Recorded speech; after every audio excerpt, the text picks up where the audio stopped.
for Lakeside Center for Autism's presentation of sleep disturbance and autism, improved behavioral treatment. And the language pathologist here at Lakeside, I'm going to be taking you through our presentation, which will run for about 30 minutes.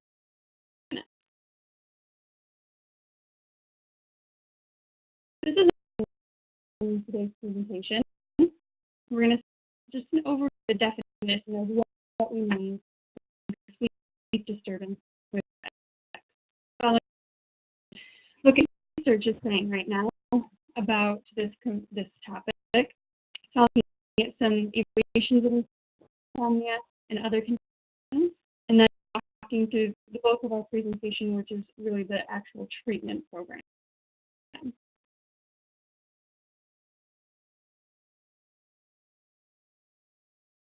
Disturbance, what we're really talking about is insomnia. That's the #1 sleep disorder reported occurrence of children who have autism, and what is difficulty in sleep.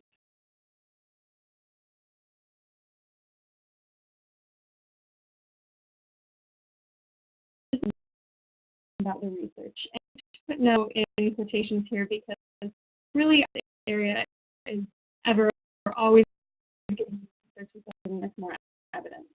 But what that these sorts of behavioral treatments across research studies have been shown to be beneficial. That what causes these sleep disturbances at the neurologic level is due to neurotransmitters that are to sleep and are present in children with autism. We demonstrate prolonged sleep times to fall asleep and decreased sleep and increased night awakenings and early night times. Definition of insomnia and what we see with these children. ASD has also been associated with increased parenting stress. And I'm sure this is relatable. Parents of ASD have poor sleep quality. Parents are typically developing children.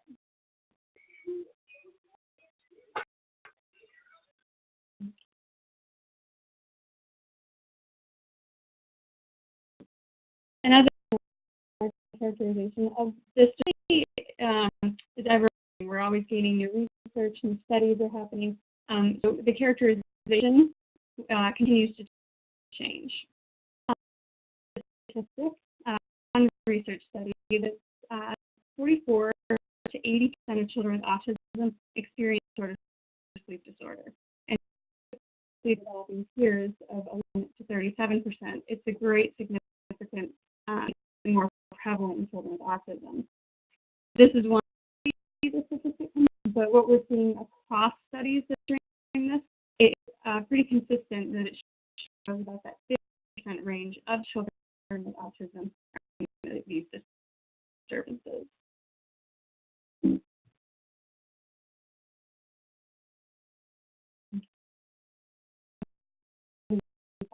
So to begin a behavioral plan for children with ASD, it's really important also to look at any other causes, underlying causes that might be contributing to sleep difficulties.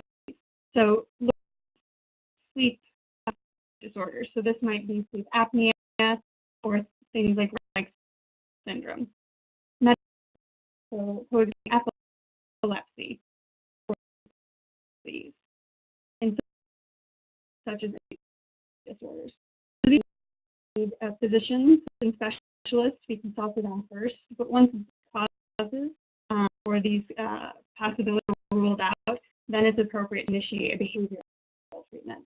And conditions are not synonymous just with autism. These are coexisting with all children.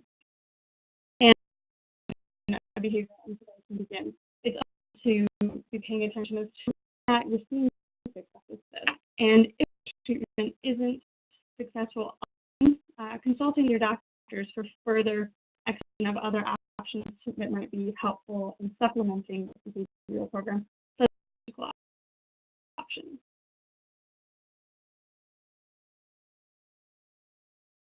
And then finally, considerations must be made of we're talking about children with autism.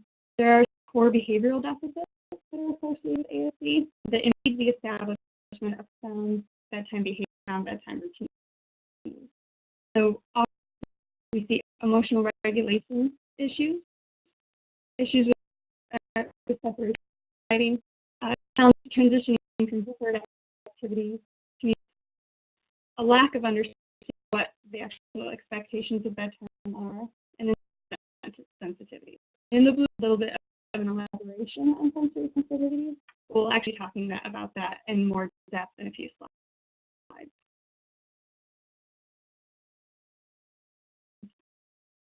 Here, this is where we start talking about the actual treatments that you can get in your home.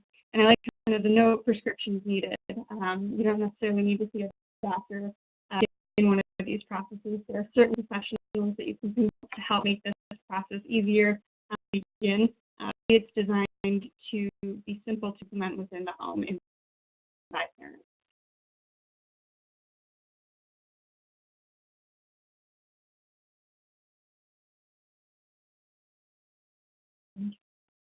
So sort of is identifying sleep hygiene problems. And what this is keep of your child. And first about daytime habits. First of all, keep the quantity and the timing of exercise. So for exercise early morning might help sleep, but exercise during that late afternoon and the evening might actually inhibit sleep. Light there in the morning promotes alertness, those morning wakings a little more, but in the it's going to promote alertness and stimulation. Diet, all of us think caffeine or sugar intake and moving that to the earlier parts of the day rather than dinner time. Daily earlier in the day and trying to keep children away as they progress into the evening. Important consideration. It's associates the bedroom with activities that are not stressful and stimulating. So over time, the bedroom for things such as timeouts or homework, those might be negative and stimulating. The child is going to have those sort of emotional attachments to the room. We want to promote more of a relaxing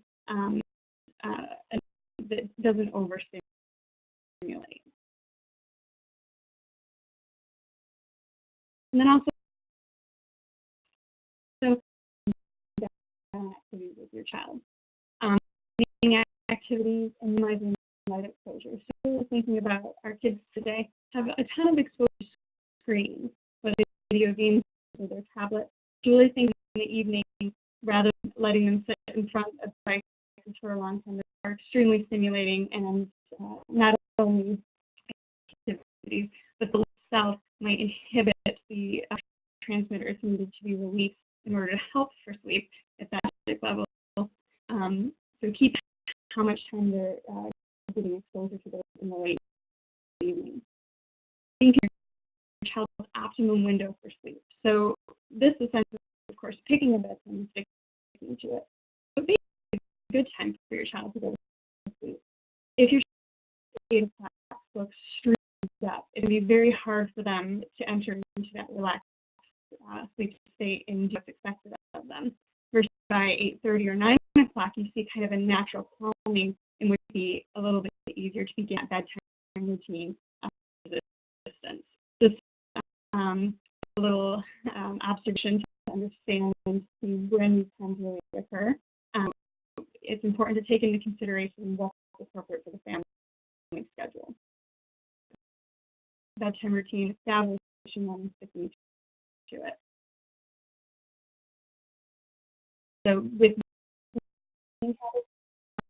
this concept of sleep hygiene, these are a couple of weeks. Exactly what is going on in your child's life, their activities, their consumption, what it is that they do, and what activities or events with their brain might be helping their sleep, and then things might be happening that are actually going to be detrimental or inhibit their sleep. So, engaging in effective parental interaction. So, what the job of parents at bedtime is to help the child to a relaxed state and no stimulation or enforcement when they resist sleep. And enforcement can really come in multiple forms, but giving attention to that resistance. To teaching your child to engage in a bedtime routine, or visual supports and how those used to in creating a routine that your child will hope to follow independently eventually.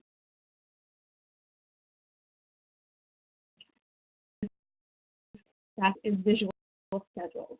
And very intimidating for a lot of people to begin. Visual schedules is because it allows children to see what happened and those are going to happen in. This is really important for many of them. They have difficulty with that flexibility and predictability within their schedule. To have an actual visual and something that's concrete to look at can be very helpful. We know research has shown that these visual schedules help to increase flexibility and these are the behaviors that are associated with transitioning between activities. You can see two examples of both kind of geared towards bedtime. So the real question is, we begin this process. So the format steps that you schedule, and they're taken into consideration really, and it's maybe what your needs are and what their abilities are. Certain people to handle looking at the events at once. That's not overstimulating for them. Other kids benefit from just seeing one or two items at a time. Exploration to what's best for your child. Source, of course, is if your child works with a speech language pathologist, they'll be able to maybe see what format is this if you're unsure, or what sort of visual representation might be most appropriate. More from looking at pictures of the things that are going to happen, or as you can see in the pictures, these are just visuals, cartoon drawings. Tools actually come from the template available with this webinar for download, so you can look for that along with this video. So after you know what your format's going to look like, then train your child to use this schedule. And as any skill, it has to be taught. Behind, if your child is able to be independent with it when you begin, so you kind of a hand-over-hand procedure and helping to when they're finished, and you can put them in a designated all done area. Mine, I had a all done on the back of it. You may use envelopes or really your system works for you. But to remove the icon and put in the all done, and then direct them to the next item. From is so that the child doesn't become dependent on your presence in front of them. So over time, you can fade your prompting as they become more and more independent. And finally, so that you might be a little unsure of what's going to work best for your child. So it's important to be flexible. If you see after a week that they're becoming more independent is still something that they really haven't understand and get down, you can change maybe many items, maybe something or a different type of representation. And you can speak with their language pathologist about to understand the new direction might be.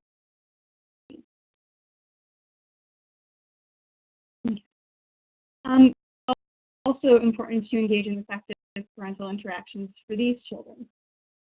Children with sleep alone might switch from a parent setting up a chair or a bed in the room. Subsequently, each night, moving the chair or bed closer and closer to the door until it's out of the room.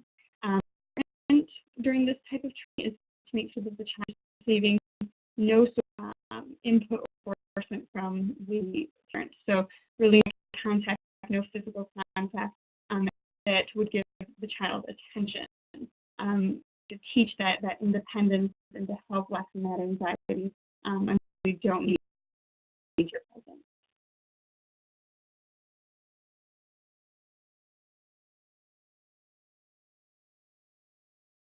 Protocol is considering sensory sensitivities. Sensory sensitivities really can play a role in handling sleep positively with autism. We're going to consider today our light, sound, and tactile sensitivities. Some may find and do a night light when, but oftentimes if they're too bright, may inhibit the secretion of the necessary hormones for sleep. So keep it dim, such as a 15 watt or so. Perhaps something also that's not very stimulating. We make a lot of fun nights that are colorful or interactive. Simple, so that it's not something that's exciting or too stimulating. Sounds are also a consideration. Children might enjoy sounds; they might find them soothing, but exposing them to something that might be exciting or something that might be soothing and actually keep them awake. Just natural sounds in the room, leaving the door open, natural sounds, the voices of other family members is the comforting aspect. And then with us, some children enjoy that pressure input helps with regulation, an option to sensitivity. But really, as this is kind of an area that many people really understand fully, the person to speak with is your occupational therapist. They understand your child's sensitivity needs the best, maybe to decide what sort of steps you can take to make sure that their sensory needs are met in such a way that promotes sleep without making things too stimulating.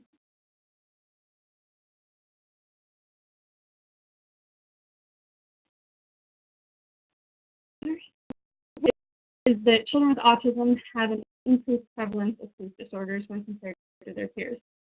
80% of children with autism have been reported to have sleep disturbances. How it adversely affects not only the quality of life for these children, but also families. We talked about increased parenting stress and decreased quality of parents as well.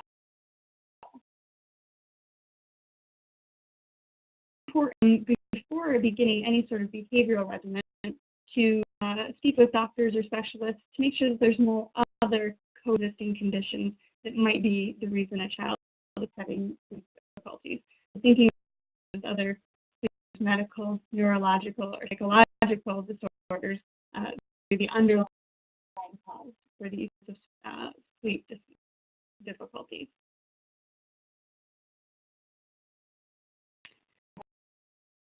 Specific principles. Being aware of activities that your child's engaging in, and they engage in both daytime and evening.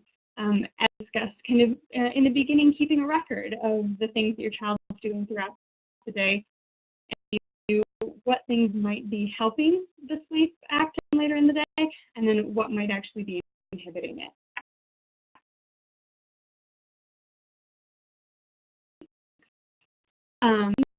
So using that visual schedule that we talked about, your speech language as well, just to help set that bedtime routine, how to best engage. Also thinking about children with anxiety, without providing reinforcement for resisting sleep or for not following through with the sleep expectations. Sensitivities. Here again, consulting with your occupational therapist to find out what your child's sensory needs really are, in order to ensure that we're not providing input that's stimulating, but rather input helps to relate and relax.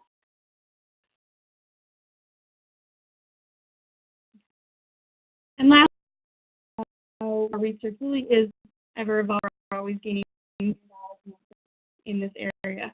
But what is that throughout, it's been done in across different studies. The treatment of disordered sleep using this potential to improve the overall life for individuals experiencing the sleep disturbances and their families.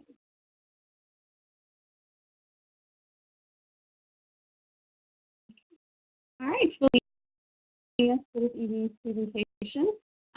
Any questions? There is a chat feature that you can send in, and I'd be happy to answer them.